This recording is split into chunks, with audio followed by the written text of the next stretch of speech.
आपण बेलफळ घेतलंय ते आता फोडून घेऊया.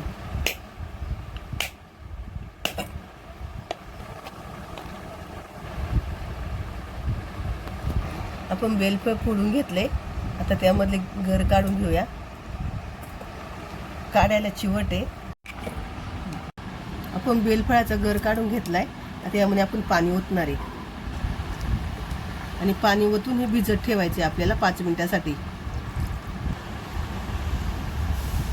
इथं हाताने मिक्स करायचं आणि चिवट असल्यामुळे ते चमच्याने फुटलं नाही जात. आता हे आपण भिजत ठेवूया 5 मिनिटासाठी. 5 मिनिटं झालेत. आता हे हाताने आपण चांगलं असं स्मॅश करून घेऊया.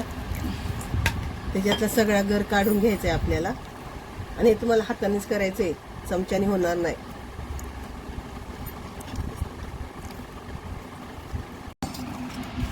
आपण गाळून घेऊया. गाळून घेतल्यानंतर असा चोथा निघतो.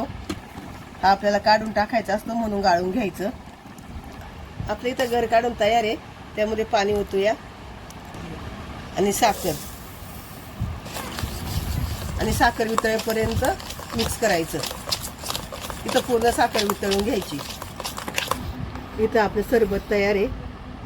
आता आपण ग्लासात ओतून घेऊ.